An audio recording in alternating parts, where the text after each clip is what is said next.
열왕기하 17장 38절에서 41절 말씀으로 신들을 경외하는가라는 제목으로 말씀을 잠시 나누고 우리가 기도하기 원합니다. 북이스라엘 왕국은 기원전 722년 호세아 왕 9년에 아시리아에 의해서 멸망을 당하게 됩니다. 아시리아 또는 아시리아라고도 말을 하게 되죠. 이로써 북이스라엘의 왕국이 종속한 지가 209년 만에 완전히 멸망하고야 말았습니다. 상당히 짧은 시간밖에는 그 나라가 세워지지 않았음을 발견할 수가 있게 되죠. 북이스라엘을 멸망시킨 이 아시리아는요, 이주 혼혈 정책이라는 것을 시행하게 됩니다. 그래서 아시리아 자기들 주민을 이 북이스라엘 땅으로 보내고 북이스라엘 땅에 있는 이스라엘 백성들을 자기들의 아시리아로 보내서 서로가 통혼시키는 그러한 정책을 시행하게 되는 것이죠. 그래서 이들의 후손이 나중에 사마리아인으로 등장하게 되고 예수 그리스도의 복음서에는 바리새파 유대인들이 이들을 잡종이라고 멸시하고 천대하게 되는 것을 우리가 확인할 수가 있게 되는 겁니다. 아시리아는 단일 민족 국가는 아니었습니다. 아시리아는 여러 민족이 함께 섞인 그러한 나라였고, 그러나 우리가 잘 알고 있는 북이스라엘은 그렇지가 않았죠. 아브라함과 이삭과 야곱의 족장을 거쳐서 12지파로 구성된 단일 혈통이 바로 이 북이스라엘 왕국임을 확인할 수가 있게 됩니다. 그러나 북이스라엘의 멸망으로 인하여 또는 아시리아의 혼혈 정책으로 말미암아 하나님의 말씀 율법으로 엄격하게 금지되었던 이방 족속과의 이 결혼이, 즉 통혼이 완전하게 유명무실한 그런 상태가 되고야 말았습니다. 그렇다고 우리가 오해하지 말아야 될 것은 하나님께서 국제결혼 자체를 엄격히 금한 것은 아니라는 거죠.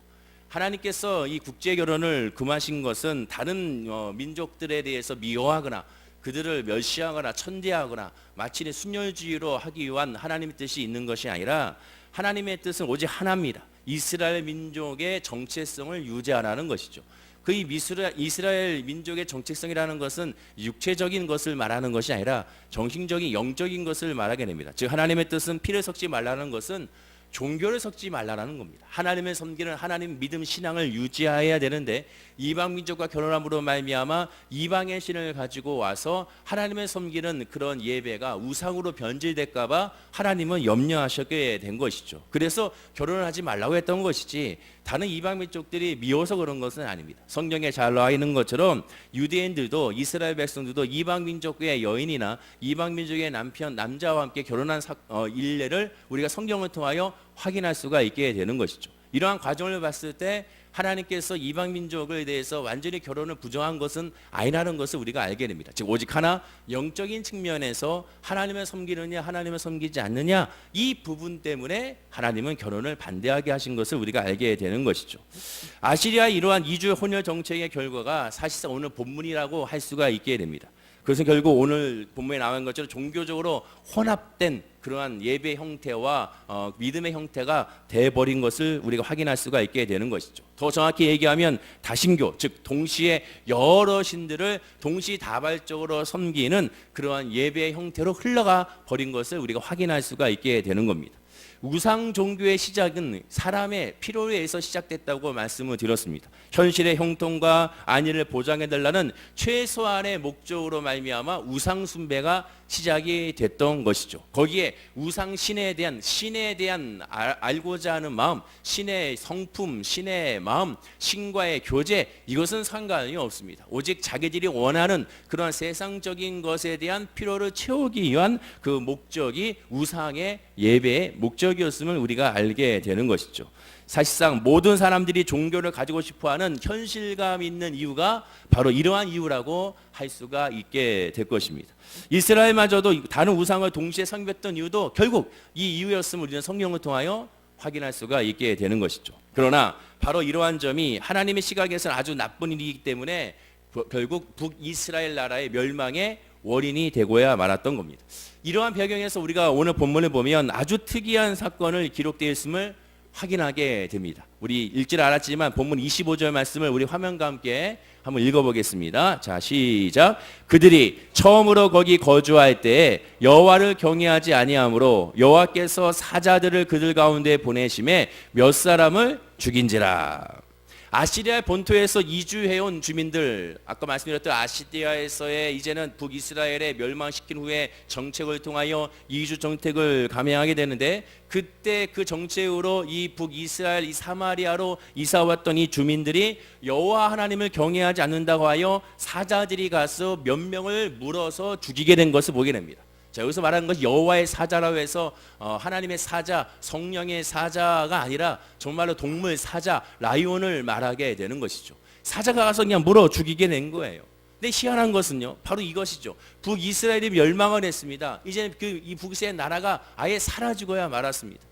그리고 나서 이제 이방 사람들이 와서 이 하나님의 땅, 이 사마리아 땅, 가나안 땅에 살고 있는데, 그때 그들이 여호와 하나님을 섬기지 않는다는 이유로 여호와 하나님께서 그들에게 사자를 보내서 사자로 말미암아 그들을 물어 죽이게 했다라는 겁니다. 좀 이상하지 않습니까? 또는 하나님께서 너무 심하다라는 생각이 들지 않습니까? 사자들이 이 사마리아 땅에서 사마리아 사람들 물어 죽인 것이 아니라 북이스라엘 사람들 물어 죽인 것이 아니라 아시리아 사람들만 골라서 물어 죽였다는 것의 특이함을 우리가 발견할 수가 있게 되는 겁니다. 그러면 자칫 잘못하면 이 말씀을 근거로 하여, 그래, 불신자들은 다 물어 죽이게 되는 거야, 불신자들은 죽여야 되는 거야, 불신자들은 결국 멸망시켜야 되는 거야, 다 없애야 되는 거야, 이런 뜻으로 해석함으로 말미암아 이런 뜻으로 이단이 또한 발생할 수밖에 없게 되는 것이죠. 그런 뜻일까? 하나님은 그런 분이 아니라는 것을 우리 성경을 통하여 확인할 수가 있게 되는 것이죠. 그런데 더 흥미로운 것은 이 사건에 대한 바로 이주민들의 반응입니다. 북이스라엘 사람들의 반응이 아닌, 하나님을 믿는 하나님의 백성들의 반응이 아닌 그 모습을 본 바로 이 아시리아 사람들의 반응이 굉장히 특이합니다. 우리 26절 말씀을 역시 화면과 함께 읽어보겠습니다. 시작. 그러므로 어떤 사람이 아수르 왕에게 말하여 이르되, 왕께서 사마리아 여러 성읍에 옮겨 거주하게 하신 민족들이 그 땅 신의 법을 알지 못하므로 그들의 신이 사자들을 그들 가운데 보내매 그들을 죽여 싸우니 이는 그들이 그 땅 신의 법을 알지 못함이니이다 하니라. 이게 무슨 말이냐? 공동목으로 보면 굉장히 쉽습니다. 제가 읽어드리면 화면도 나오겠지만, 이 일이 아시리아 왕에게 보고되었다. 임금님께서 데려다가 사마리아 여러 성읍에 이주시키신 민족들이 그 지방의 신을 위하는 법을 모릅니다. 그 지방의 신은 자기를 위하는 법을 아는 자가 하나도 없다고 하여 사자를 보내어 사람들을 잡아먹게 하였습니다 라고 고백하게 되죠. 한마디로 그 땅의 신의 법을 몰라서 죽었다라는 겁니다. 그 땅의 신의 법을 몰라서, 그 땅의 신을 섬기지 못하는 법을 몰라서 그 땅의 신이 노하여 그 땅에서 알지 못하는 그들을 물어 죽였다는 것이죠. 이러한 고백을 지금 이 아시리아 사람들이 하고 있는 것이고, 아시리아 즉 아수르 왕에게 이것을 보고하고 있는 것입니다. 그런데 더 흥미로운 것은 바로 그 다음 절입니다. 이것에 대한 왕의 반응이죠. 자, 27절 말씀을 함께 화면과 함께 읽어보겠습니다. 아수르 왕이 명령하여 이르되, 너희는 그곳에서 사로잡아 온 제사장 한 사람을 그곳으로 데려가되 그가 그곳에 가서 거주하며 그 땅 신의 법을 무리에게 가르치게 하라 하니. 아수르 왕이 그 보고를 듣고 나서 이 무슨 말도 안 되는 소리야 이렇게 반응한 것이 아니라, 아수르 왕은, 즉 아시리아 왕은 왕은 그 말을 듣고 나서 그래? 그들의 그 신을 섬기는 법을 모른다면 그들의 신을 섬길 수 아는 법을 알고 있는 거기 있는 제사장들을 다시 글로 보내라, 그렇게 지금 명령하고 있는 것을 보게 되는 것입니다. 그리하여 28절입니다. 28절 말씀도 함께 읽어보겠습니다. 이에 사마리아에서 사로잡혀간 제사장 중 한 사람이 와서 베델에 살며 백성에게 어떻게 여호와 경외할지를 가르쳤더라. 아수르 왕이 사로잡아간 여호와 제사장 몇 명을 돌아가게 해서 결국 그곳에 가서 여호와 하나님의 계명과 여호와 하나님의 율법과 여호와 하나님의 말씀을 가르쳤더라. 그것도 북이스라엘의 이스라엘 사람들에게만 가르친 것이 아니라 아시리아 사람들에게 그 말씀을 가르쳤다고 지금 성경은 말씀하고 있게 되는 겁니다. 그럼 무슨 뜻이 되겠습니까? 하나님께서 이 북이스라엘 나라를 멸망시켰으나 그러나 북이스라엘을 버리지 않았다는 것을 의미하게 되는 것이죠. 북이스라엘 사람들을 멸망시켜서 그들을 버린 것 같으나, 그들을 완전히 해체시킨 것 같으나, 하나님은 이 북이스라엘 사람들을 사랑하시고 하나님의 백성들을 끝까지 보호하시고 그들을 섬길 수 있는 기회를, 회개할 수 있는 기회를 하나님께서 열어주시게 된 겁니다. 여호와 제사장들을 그 땅에 남아있는 유대인들을 위하여 보냄으로 말미암아 끝까지 여호와 하나님을 섬기고 여호와 하나님의 말씀을 가르치고 여호와 하나님의 말씀으로 인도함을 받기 위하여, 그것도 아주 공식적으로 왕의 정가를 가지고 왕의 허락을 가지고 그 땅에서 멸망당한 그 땅에서 그 땅의 종교와 그 땅의 말씀과 그 땅의 규례를 아주 당당하게 가르치게 했음을 우리가 알 수 있게 되는 겁니다. 하나님의 직접 개입한 하나님의 역사라는 거죠. 그것도 하나님께서 동물 사자를 사용하여 하나님의 뜻을 이루신 것을 확인할 수가 있게 되는 겁니다. 흥미롭다는 것이 바로 이 점인 것입니다. 이들은 여호와 신앙이 없는데도 불구하고 어떻게 이런 해석을 할 수가 있었는가 하는 것이죠. 고대 전쟁의 승리는 자기 신이 상대국 신에게 승리한 것으로 간주했다라고 늘 말씀을 드렸습니다. 당연히 패전국의 신상들을 다 파괴하고 그 제사장도 다 죽여버리고 포로로 또는 잡아가서 노예로 쓰게 되죠. 이로 인하여 그 땅의 신을 완전히 무력화시키게 되는 겁니다.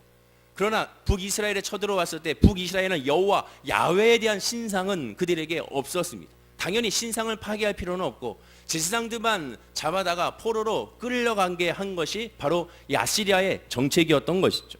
하나님의 제사장은 다 잡아갔으니 이제 하나님은 이스라엘은 물론 가나안 땅을 이제 완전하게 떠나버린, 더 이상 그 땅에서는 살 수 없는, 그 땅에서 힘을 발휘할 수 없는 그런 무기력한 신이라고 당시 사람들은 생각할 수밖에 없었던 겁니다. 그런데 아시리아 사람에게는 이상한 일이 벌어진 것이죠. 신들끼리 전쟁에서 패했습니다.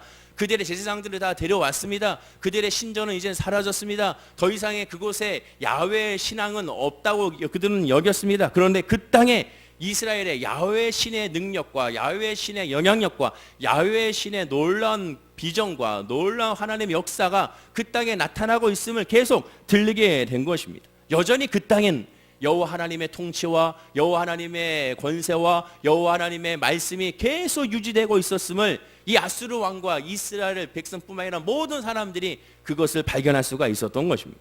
하나님은 아시리아 제국의 여러 민족들 앞에 오직 여호와 하나님만이 진짜 신이요 진짜 하나님이라는 것을 밝혀 보여주시게 된 것이죠. 또 여호와 신앙을 이어가게 하려고 제사장을 귀환시켜서 깨닫지 못하는 북이스라엘 백성들에게 다시 한번 말씀으로 가르치고 다시 한번 회개를 촉구하고 심지어 이방 민족에게도 하나님의 거룩한 적과 뿌리는 가나안 땅에 살고 있다면 이곳에서는 여호와 하나님을 섬겨야 한다는 것을 하나님의 말씀으로 가르치신 것을 확인할 수가 있게 되는 겁니다. 하나님의 관심은 이와 같이 오직 하나님의 택한 백성이 하나님만 섬기고 하나님만 예비하기를 원하신다는 것을 우리가 알 수가 있게 되는 겁니다. 하나님의 관심은 우리의 영적인 것에 먼저 관심이 있다는 거죠. 하나님의 관심은 우리의 모든 삶의 관심이 먼저가 아니라 그 영이 하나님을 바라보느냐 하나님을 바라보지 않느냐 거기에 관심이 있습니다. 나라가 멸망하더라도 하나님의 관심은 그 순간에 하나님을 바라보느냐 하나님을 바라보지 않느냐는 것이죠.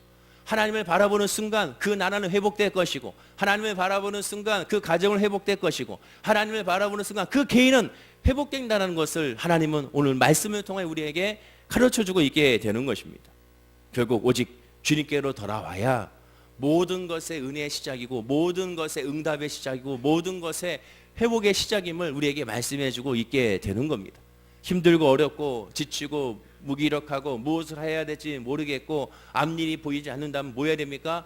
주님께 부르짖고 주님께 나와 간구해야 되는 겁니다. 힘들면 힘들수록 더 구해야 되고 안 되면 안 될수록 더 구해야 되고 시간이 없으면 없을수록 더 하나님께 매달려야 되는 것입니다. 그것이 바로 하나님의 뜻이고 먼저 그의 나라와 그의 일을 구하는 여호와 하나님의 이름을 구하고 하나님의 뜻을 구하고 하나님의 절대적인 주권에 엎드리는 자에게 하나님은 하나님의 뜻과 계획과 방법과 하나님의 은혜로 채우신다는 것을 우리가 발견할 수가 있게 되는 겁니다. 오늘 본문에 38절과 39절에 한번 볼까요? 다 함께 한번 38절 39절을 읽어보겠습니다. 자, 시작. 또 내가 너희와 세운 언약을 잊지 말며 다른 신들을 경외하지 말고 오직 너희 하나님 여호와만을 경외하라. 그가 너희를 모든 원수의 손에서 건져내리라 하셨으나. 보십시오. 하나님께서 제사장을 보내므로 말미암아 또 계속 강조하고 있습니다. 오직 하나님과 세운 언약을 잊지 말라. 하나님은 언약을 잊지 아니하시죠. 그 언약 때문에 우리를 사랑하시고 언약 때문에 우리를 회복하시고 죽을 수밖에 없는 우리를 그 언약 때문에 다시 모든 은혜로 돌아오게 하시는 것이 바로 그 언약 때문인데 하나님은 언약을 잊지 아니하시고 우리를 잊지 아니하시고 우리에게 늘 은혜를 베풀기 원하시고 사랑을 베풀기 원하고 응답 주기 원하시는 하나님이라는 것을 알 수가 있게 됩니다. 다른 것 하지 마라. 오직 하나. 다른 신들을 경외하지 말고 오직 하나님만 섬겨라. 그것만 하면 된다고 하나님께서 말씀해 주고 있어요. 그러면 너희를 모든 원수의 손에서 건져내리라라고 또 가르치고 또 선포하고 있는 하나님의 마음을 우리가 알 수가 있게 되는 겁니다. 북이스라엘이 멸망했을 때 그 땅이 이제 끝난 줄 알았습니다. 그러나 끝난 것이 아니었죠. 하나님은 북이스라엘 멸망시켰으나 그들을 돌아오게 하기 위한 하나님의 방법이었음을 알게 됩니다. 자, 내가 너희들에게 말한 대로 북이스라엘 땅이 멸망당하지 않았냐? 돌아오지 않으면 너희들을 멸망시킨다고 내가 선지자들을 보내어 너희들이 호소하지 않았느냐? 그러나 봐라, 이제 너희들 끝까지 회개하지 않았으니 너희가 멸망을 당했다. 이제는 알아야 되지 않겠느냐? 이제는 돌아와라. 돌아오면 내가 다시 북이스라엘의 이 땅을 회복시켜 주겠다. 하나님은 계속 호소하고 있는 것을 보게 되는 것이죠. 이것이 우리 아버지 하나님의 마음인 것입니다. 징계를 하시지만, 고난을 주시지만 그 목적이 하나님께로 돌아오게 한, 하나님을 깨닫기 위한 목적이 바로 그 뜻이라는 것이죠. 하나님의 생각은 재앙이 아니라 평안이라는 것을 다시 한번 우리는 알 수가 있게 되는 겁니다. 그런데 그럼에도 불구하고 이스라엘은 어떻게 했습니까? 그 신앙에서 실패했습니다. 우리가 본문을 읽었던 본문에는 여호와를 경외하라, 여호와를 경외하라고 계속 강조하고 있는 것을 보게 됩니다. 이 계명 하나만 지키라는 거죠. 하나님만 섬겨라. 그러면 내가 다 책임져 주겠다. 하나님만 예배하라. 그럼 다 책임져 주겠다. 하나님께만 기도해라. 가만히 있으면 내가 너희들 다 이끌어 주겠다. 그런데도 불구하고 이스라엘 백성들은 하나님을 섬기지 못하는 어리석음을 우리 오늘 본문을 통하여 발견하게 되는 겁니다. 사실 지금 이스라엘 백성들만 탓할 필요가 없는 거죠. 하나님의 말씀은 다 나를 위한 말씀이기 때문에 그렇습니다. 오늘 현대인들도 마찬가지입니다. 특별히 개신교인들은 지역별에 마다 신이 있다고 믿고 있지는 않은지를 한번 생각해 봐야 되는 겁니다. 자기들만의 우상이 있지 않은지를 살펴봐야 됩니다. 하나님을 섬기고 있는 우리 기독교 개신교인들마저도 혼합 종교로 나아가고 있지는 않은지를 한번 살펴봐야 됩니다. 주일에는 주님을 섬기는 하나님의 자녀지만 월요일부터 토요일까지는 세상을 섬기는 만몬의 자녀가 아닌지를 살펴봐야 한다는 거죠. 즉 하나님과 돈과 하나님을 동시에 주인으로 섬기고 있지 않은지를 살펴봐야 되는 겁니다. 아니 더 핵심적으로 그 마음의 중심에 하나님이 더 자리 잡고 있는지, 이 세상에 돈이 더 자리 잡고 있는지를 살펴봐야 되는 것이죠. 당시 고대 신들과 같이 돈이 지배하는 영역과 또는 하나님의 통치하는 영역이 따로 있다고 혹시 여기고 있지 않은지를 우리 마음 가운데 심중히 한번 살펴봐야 됩니다.